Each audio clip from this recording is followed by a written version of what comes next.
नमः संभवाच मयहवाच नमः शंकराच मयस्कराच नमः प्रभो धवळेश्वराय वाळालिंगाय नमः दीपं ज्योति परं ब्रह्म दीपं ज्योति जनार्दनः दीपहरतु मे पापो पूजा दीप नमस्तुते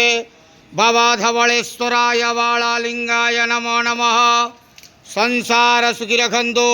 आज शुभ शुक्रवार रे समस्त श्रद्धालु भक्त मानक आश्रीपद करंतु मनस्कामना पूर्ण करंतु